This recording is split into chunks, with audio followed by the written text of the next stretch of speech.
Chapter 8. How do organisms reproduce?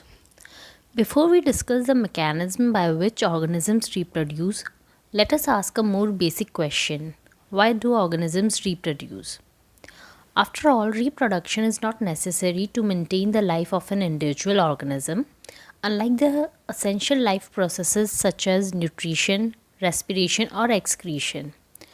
On the other hand, if an individual organism is going to create more individuals, a lot of its energy will be spent in the process. So, why should an individual organism waste energy on a process it does not need to stay alive? It would be interesting to discuss the possible answers in the classroom. Whatever the answer to this question, it is obvious that we notice organisms because they reproduce. If they were to be only one non reproducing member of a particular kind, it is doubtful that we would have noticed its existence. It is the large numbers of organisms belonging to a single species that bring them to our notice. How do we know that two different individual organisms belong to the same species? Usually, we say this because they look similar to each other. Thus, reproducing organisms create new individuals that look very much like themselves. 8.1. Do organisms create exact copies of themselves? Organisms look similar because their body designs are similar. If body designs are to be similar, the blueprints for these designs should be similar. Thus, reproduction at its most basic level will involve making copies of the blueprints of body design. In class 9th, we have learned that the chromosomes in the nucleus of a cell contain information for inheritance of features from parents to next generation in form of DNA, deoxyribonucleic acid molecules. The DNA in the cell nucleus is the information source for making proteins. If the information is changed, different proteins will be made. Different proteins will eventually lead to altered body designs. Therefore, a basic event in reproduction is the creation of a DNA copies. Cells use chemical reactions to build copies of their DNA. This creates two copies of DNA in reproducing cell and they will need to be separated from each other. However, keeping one copy of DNA in the original cell and simply pushing the other one out would not work, because the copy pushed out would not have any organized cellular structure for maintaining life processes. Therefore, DNA copying is accompanied by the creation of an additional cellular apparatus and then the DNA copy separates, each with its own cellular apparatus. Effectively, a cell divides to give rise to two cells. These two cells are of course similar, but are they likely to be absolutely identical? The answer to this question will depend on how accurately the copying reactions involved occur. No biochemical reaction is absolutely reliable. Therefore, it is only to be expected that the process of copying the DNA will have some variations each time. As a result, the DNA copies generated will be similar but may not be identical to the original. Some of these variations might be so drastic that the new DNA copy cannot work with the cellular apparatus it inherits. Such a newborn cell will simply die. On the other hand, there could still be many other variations in the DNA copies that would not lead to such a drastic outcome. Thus, the surviving cells are similar to but subtly different from each other. This inbuilt tendency for variation during reproduction is the basis for evolution, as we will discuss in the next chapter. The importance of variation. Populations of organisms fill well defined places or niches or in the ecosystem using their ability to reproduce. The consistency of DNA copying during reproduction is important for the maintenance of body design features that allow the organism to use that particular niche. Reproduction is therefore linked to the stability of populations of species.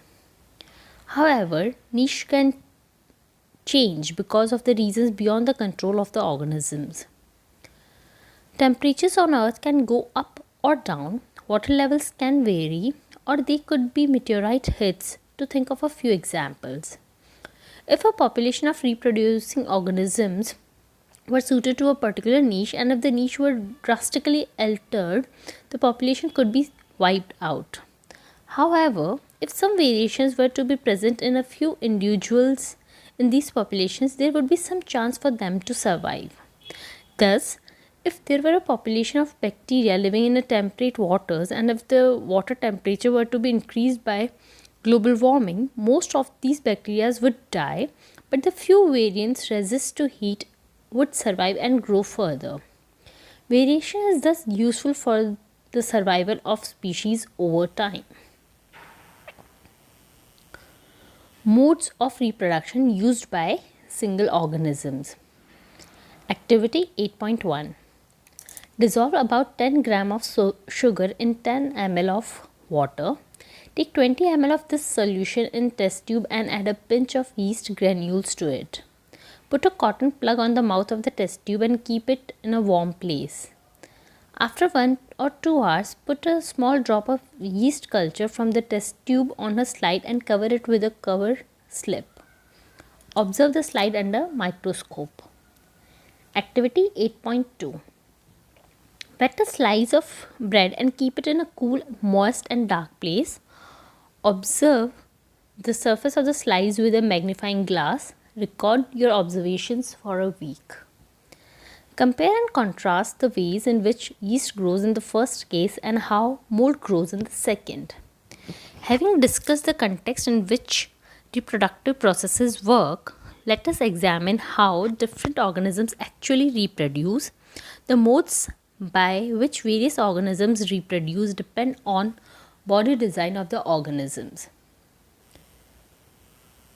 8.2.1 Fission. For unicellular organisms, cell division or fission leads to the creation of new individuals. Many different patterns of fission have been observed. Many bacteria and protozoa simply split into two equal halves during cell division. In organisms such as amoeba, the splitting of two cells during cell division takes place in any plane. Activity 8.3. Observe a permanent slide of amoeba under a microscope. Similarly, observe another permanent slide of amoeba showing binary fission. Now compare the observations of both the slides. However, some unicellular organisms somehow and somewhat more organization of their bodies, such as is seen in Leishmania, which cause Kala Azar, which have a whip-like structure at one end of the cell. In such organisms, binary fission occurs in a definite orientation in relation to these structures. Other single-celled organisms such as malarial parasite Plasmodium divide into many daughter cells simultaneously by multiple fission. Yeast, on other hand, can put out small buds that separate and grow further, as we saw in activity 8.1. Fragmentation. Activity 8.4. Collect water from a lake or pond that appears dark green and contains filamentous structures. Put 1 or 2 filaments on a slide. Put a drop of glycerin on these filaments and cover it with a cover slip. Observe the slide under a microscope. Can you identify different tissues in the Cyprogyra filaments? In multicellular organisms with relatively small body organization, simple reproductive methods can still work. Spirogyra, for example, simply breaks up into smaller pieces upon maturation. These pieces or fragments grow into new individuals. Can we work out the reason for this based on what we saw in activity 8.4? This is not true for all multicellular organisms. They cannot simply divide cell by cell. The reason is that many multicellular organisms, as we have seen, are not simply a random collection of cells. Specialized cells are organized as tissues, and tissues are organized into organs, which then have to be placed at definite positions in the body. In such a carefully organized situation, cell by cell division would be impractical. Multicellular organisms therefore need to use more complex ways of reproduction. A basic strategy used in multicellular organisms is that different cell types perform different specialized functions. Following this general pattern, reproduction in such organisms is also the function of a specific cell type. How is reproduction to be achieved from a single cell type if the organism itself consists of many cell types? The answer is that there must be a single cell type in the organism that is capable of growing, proliferating, and making other cell types under the right circumstances. Regeneration. Many fully differentiated organisms have ability to give rise to new individual organisms from their body parts. That is, if the individual is somehow cut or broken into many pieces, many of these pieces grow into separate individuals. For example, simple animals like Hydra and Planaria can be cut into number of pieces, and each piece grows into a complete organism. This is known as regeneration. Regeneration is carried out by specialized cells. These cells proliferate and make large number of cells. From this mass of cells, different cells undergo changes to become various cell types and tissues. These changes take place in an organized sequence referred to as development. However, regeneration is not same as reproduction, since most organisms would not normally depend on being cut up to be able to reproduce. Budding. Organisms such as Hydra use regenerative cells for reproduction in the process of budding. In Hydra, a bud develops as an outgrowth due to repeated cell division at one specific site, as shown in figure 8.4. These buds develop into tiny individuals and, when fully mature, detach from parent body and become new independent individuals. Vegetative propagation. Vegetative propagation. There are many plants in which parts like root, stem, and leaves develop into new plants under appropriate conditions. Unlike in most animals, plants can indeed use such a mode for reproduction. This property of vegetative propagation is used in methods such as layering or grafting to grow more plants like sugarcane, roses, or grapes for agricultural purposes. Plants raised by vegetative propagation can bear flowers and fruits earlier than those produced from seeds. Such methods also make possible the propagation of plants such as banana, orange, rose, and jasmine that have lost the capacity to produce seeds. Another advantage of vegetative propagation is that all plants produced are genetically similar enough to the parent plant to have all its characteristics.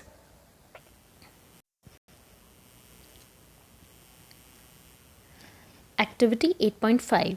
Take a potato and observe its surface. Can not be seen. Cut the potato into small pieces such that some pieces contain a notch or a bud and some do not. Spread some cotton on a tray and wet it. Place the potato pieces on this cotton. Note where the pieces with buds are placed. Observe changes taking place in this potato pieces over the next few days. Make sure that the cotton is kept moistened, which are the potato pieces that give rise to fresh green shoots and roots. Similarly, buds produced in the notches along the leaf of margin of bryophyllum fall on the soil and develop into new plants. Figure 8.5. Activity 8.6. Select a money plant. Cut some pieces such that they contain at least one leaf. Cut out some other portions between two leaves. Dip one end of all the pieces in water and observe over the next few days. Which ones grow and give rise to fresh leaves? What can you conclude from your observation? Tissue culture. In tissue culture, new plants are grown by removing tissue or separating cells from the growing tip of a plant.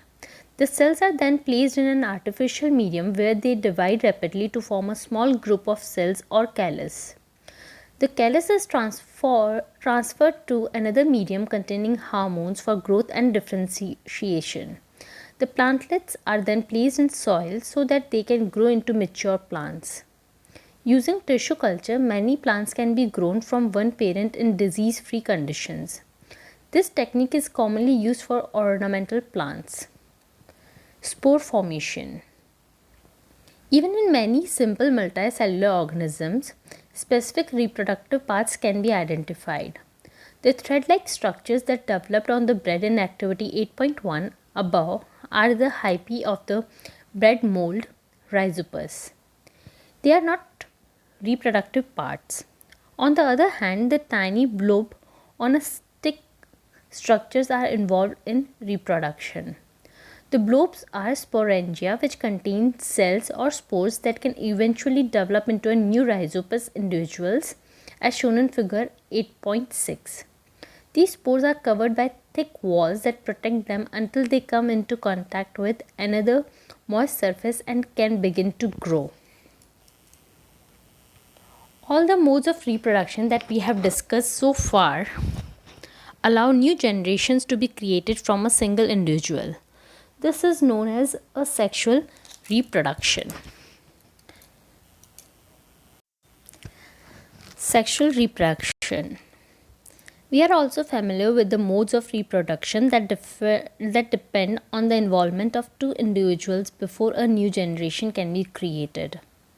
Bulls alone cannot produce new calves, nor can hens alone produce new chicks. In such cases, both sexes, males and females, are needed to produce new generations. What is the significance of this sexual mode of reproduction? Are there any limitations of the asexual mode of reproduction, which we have been discussing above? Why this sexual mode of reproduction? The creation of two new cells from one involves copying of DNA as well as of the cellular apparatus. The DNA copying mechanism, as we have noted, cannot be absolutely accurate, and the resultant errors are a source of variations in populations of organisms. Every individual organism cannot be protected by variations, but in a population, variations are useful for ensuring the survival of the species. It would therefore make sense if organisms came up with reproductive modes that allowed more and more variations to be generated. While DNA copying mechanisms are not absolutely accurate, they are precise enough to make the generation of variation a fairly slow process. In the DNA copying mechanism were to be less accurate, many of the resultant DNA copies would not be able to work with the cellular apparatus and would die. So how can the process of making variants be speeded up? Each new variation is made in a DNA copy that already has variations accumulated from previous generations. Thus, two different individuals in a population would have quite different patterns of accumulated variations. Since all of these variations are in living individuals, it is assured that they do not have any really bad effects. Combining variations from two or more individuals would thus create new combinations of variants. Each combination would be novel since it would involve two different individuals. The sexual mode of reproduction incorporates such a process of combining DNA from two different individuals during reproduction. But this creates a major difficulty. If each new generation is to be the combination of DNA copies from two pre-existing individuals, then each new generation will end up having twice the amount of DNA that the previous generation had. This is likely to mess up the control of the cellular apparatus by the DNA. How many ways can we think of for solving this difficulty? We have seen earlier that as organisms become more complex, the specialization of tissue increases. One solution that many multicellular organisms have found for the problem mentioned above is to have special lineages of cells in a specialized organ in which only half the number of chromosomes and half the amount of DNA as compared to non-reproductive body cells. This is achieved by the process of cell division called meiosis. Thus, when these germ cells from two individuals combine during sexual reproduction to form a new individual, it results in re-establishment of the number of chromosomes and the DNA content in the new generation. If the zygote is to grow and develop into an organism which has highly specialized tissues and organs, then it has to have sufficient stores of energy for doing this. In very simple organisms, it is seen that the two germ cells are not very different from one another or may even be similar. But as the body designs become more complex, the germ cells also specialize.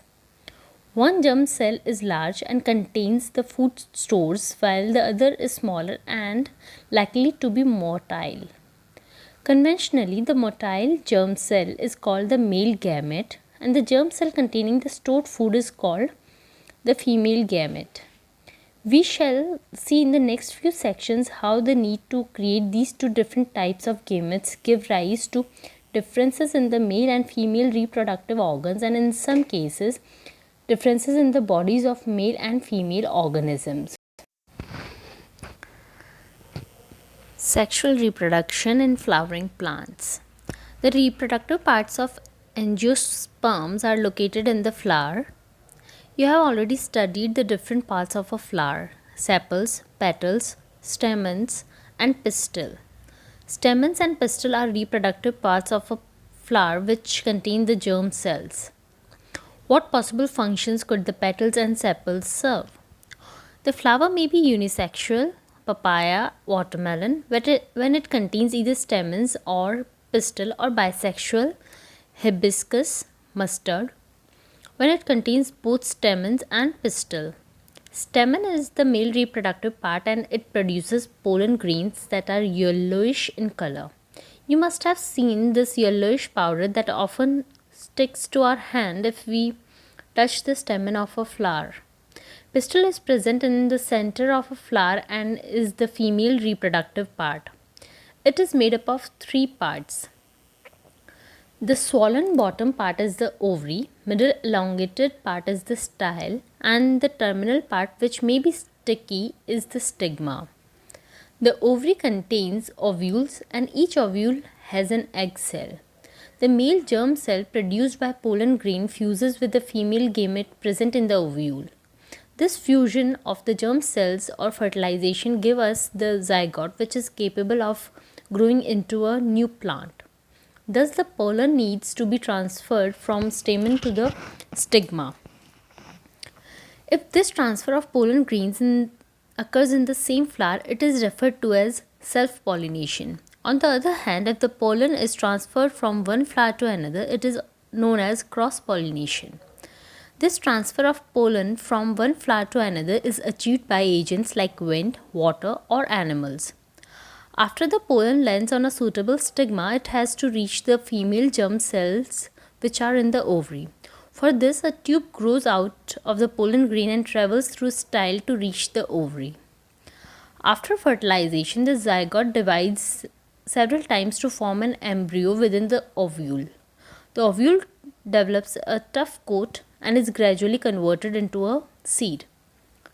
The ovary grows rapidly and ripens to form a food. Meanwhile, the petals, sepals, stamens, style, and stigma may shrivel and fall off. Have you ever observed any flower part still persisting in the fruit?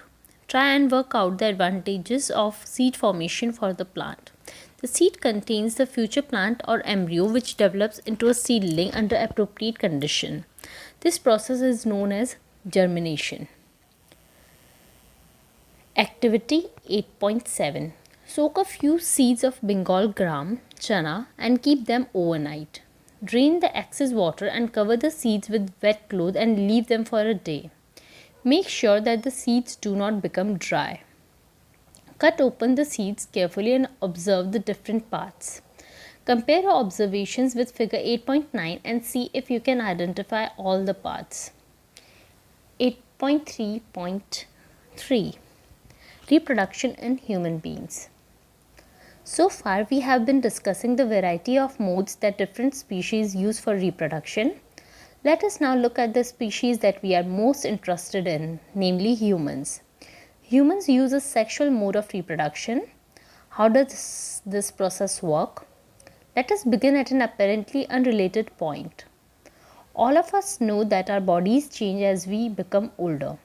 You have learned changes that take place in your body earlier in class 8 also. We notice that our height has increased continuously from early age till now. We acquire teeth, we even lose the old, so called milk teeth, and acquire new ones. All of these are changes that can be grouped under general process of growth in which the body becomes larger. But in early teenage years, a whole set of changes occurs that cannot be explained simply as body enlargement. Instead, the appearance of the body changes, proportions change, new features appear, and so do new sensations. Some of these changes are common to both girls and boys. We begin to notice thick hair growing in new parts of the body, such as armpits, the genital area between the thighs, which can become darker in color. Thinner hair can also appear on legs and arms as well as on face. The skin frequently becomes oily and we might begin to develop pimples. We begin to be conscious and aware of both our own bodies and those of others in new ways. On the other hand, there are also changes taking place that are different between boys and girls. In girls, breast size begins to increase with darkening of the skin of the nipples at the tip of the breasts. Also, girls begin to menstruate at around this time. Boys begin to have new thick hair growth on the face and their voices begin to crack. Further, the penis occasionally begins to become enlarged and erect either in daydreams or at night. All these changes takes place slowly over a period of months and years. They do not happen all at the same time in one person, nor do they happen at an exact age. In some people, they happen early and quickly, while in others, they can happen slowly. Also, each change does not become complete quickly either. So, for example, thick hair on the face in boys appears as a few scattered hairs first, and only slowly does the growth begin to become uniform. Even so, all these changes show differences between people. Just as we have differently shaped noses or fingers, so also we have different patterns of hair growth or size and shape of the breast or penis. All of these changes are aspects of the sexual maturation of the body. Why does the body show sexual maturation at this age? We have talked about the need for specialized cells in multicellular bodies to carry out specialized functions. The creation of germ cells to participate in sexual reproduction is another specialized function, and we have seen that plants develop special cells and tissue types to create them. Human beings also develop special tissues for this purpose. However, while the body of the individual organism is growing to its adult size, the resources of the body are mainly directed at achieving this growth. While that is happening, the maturation of reproductive tissue is not likely to be a major priority. Thus, as the rate of general body growth begins to slow down, reproductive tissues begin to mature.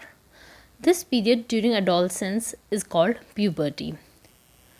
So, how do all the changes that we have talked about link to the reproductive process?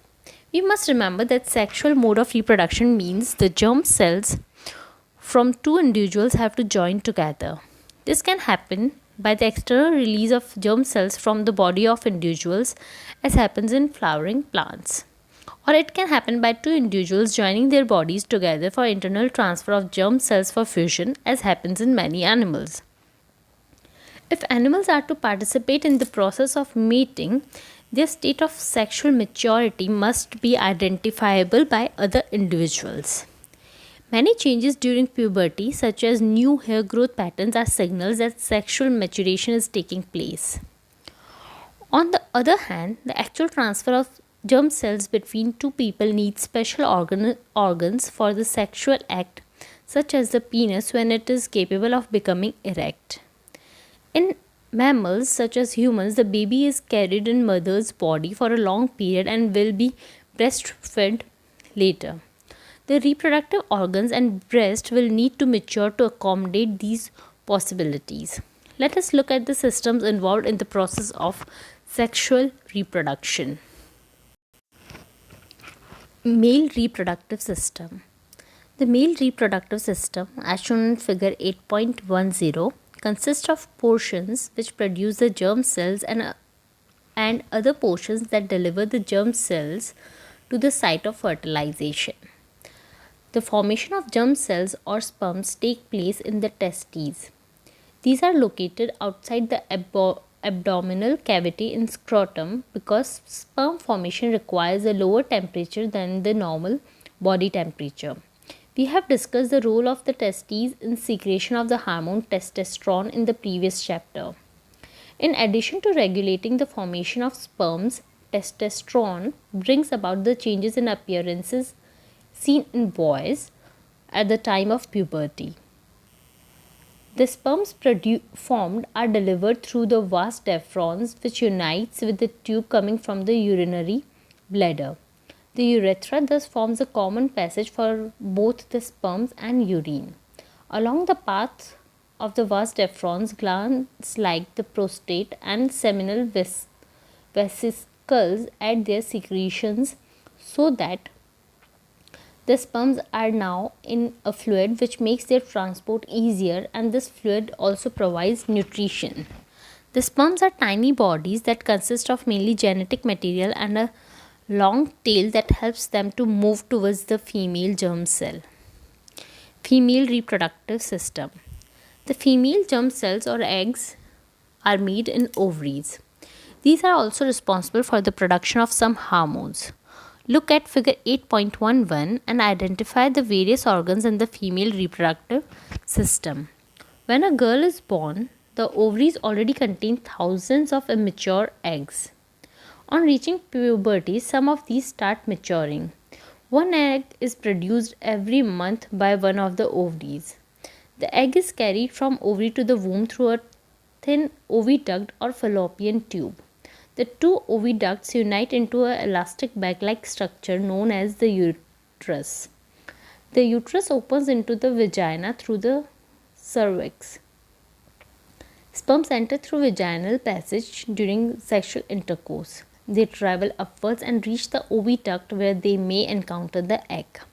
The fertilized egg, zygote, starts dividing and form a ball of cells or embryo. The embryo is implanted in the lining of the uterus where they continue to grow and develop organs to become fetus. We have seen in earlier sections that mother's body is designed to undertake the development of the child.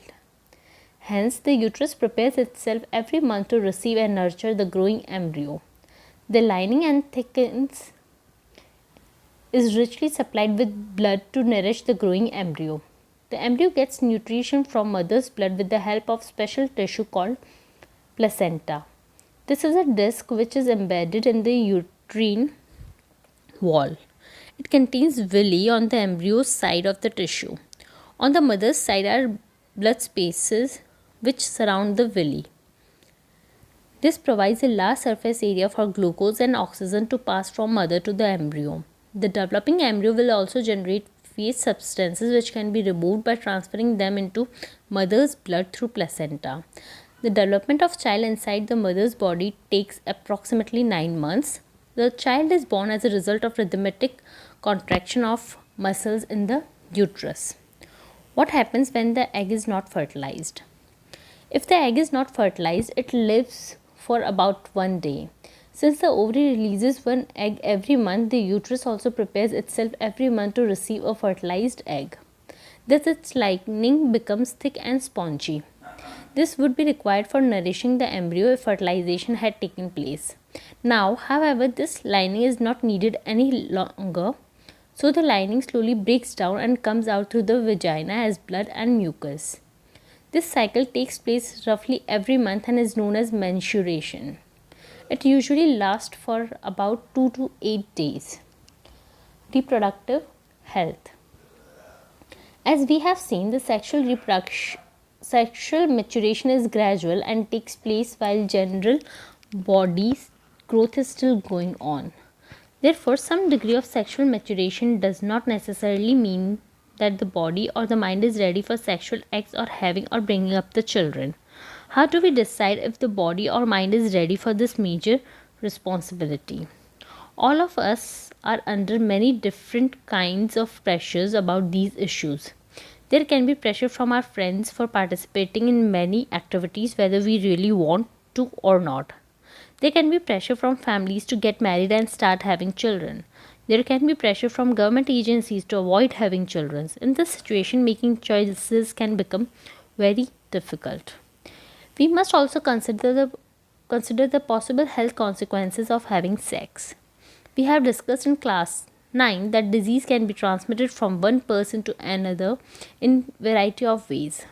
Since the sexual act is a very intimate connection of bodies, it is not surprising that many diseases can be sexually transmitted. These include bacterial infections such as gonorrhea or syphilis and viral infections such as warts and HIV/AIDS. Is it possible to prevent the transmission of such diseases during the sexual act? Using a covering called a condom for the penis during sex helps to prevent transmission of many of these infections to some extent. The sexual act always has the potential to lead to pregnancy. Pregnancy will make major demands on the body and the mind of the woman, and if she is not ready for it, her health will be adversely affected. Therefore, many ways have been devised to avoid pregnancy. These contraceptive methods fall in a number of categories. One of category is the creation of mechanical barriers so that the sperm does not reach the egg. Condoms on the penis or similar coverings worn in the vagina can serve this purpose. Another category of contraceptives acts by changing the hormonal balance of the body so that eggs are not released and fertilization cannot occur. These drugs commonly need to be taken orally as pills. However, since they can change hormonal balances, they can cause side effects too. Other contraceptive devices such as a loop or copper T are placed in the uterus to prevent pregnancy. Again, they can cause side effects due to irritation of the uterus. If the vas deferens in the male is blocked, sperm transfer will be prevented. If the fallopian tube in the female is blocked, the egg will not be able to reach the uterus. In both cases, fertilization will not take place. Surgical methods can be used to create such blocks. While surgical methods are safe in the long run, surgery itself can cause infection and other problems if not performed properly. Surgery can also be used for removal of unwanted pregnancies. This may be misused by people who do not want a particular child, as happens in illegal sex selective abortion of female fetuses. For a healthy society, the female male sex ratio must be maintained.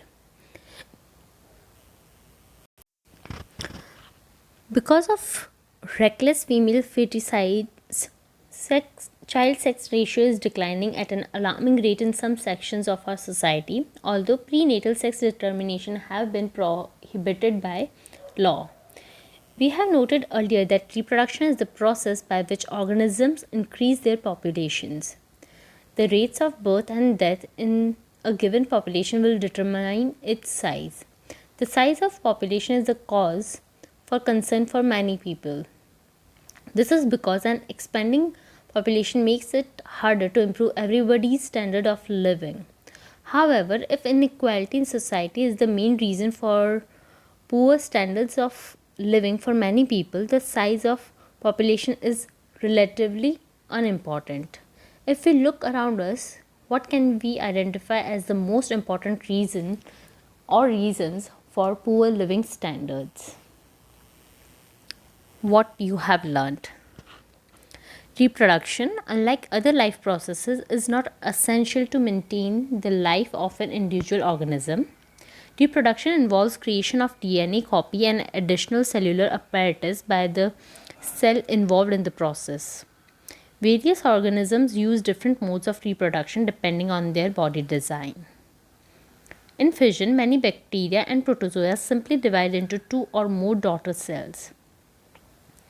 Organisms such as Hydra can regenerate if they are broken into pieces. They can also give out buds which mature into new individuals. Roots, stems, and leaves of some plants develop into new plants through vegetative propagation. These are the examples of asexual reproduction where new generations are created from a single individual. Sexual reproduction involves two individuals for the creation of a new individual. DNA copying mechanism creates variation which are useful for ensuring the survival of the species. Modes of sexual reproduction allow for greater variation to be generated. Reproduction in flowering plants involves transfer of pollen grains from the anther to stigma, which is referred to as pollination, and this is followed by fertilization. Changes in the body at puberty, such as increase in the breast size in girls and a new facial hair growth in boys, are signs of sexual maturation. The male reproductive system in human beings consists of testes, which produce sperms, vas deferens, seminal vesicles, prostate gland, urethra, and penis. The female reproductive system in human beings consists of ovaries, fallopian tubes, uterus, and vagina. Sexual reproduction in human beings involves the introduction of sperm in the vagina of the female. Fertilization occurs in fallopian tube. Contraception to avoid pregnancy can be achieved by using condoms, oral pills, copper tea, and other method. With this, the chapter ends, and if you liked it, please subscribe and share. Thank you.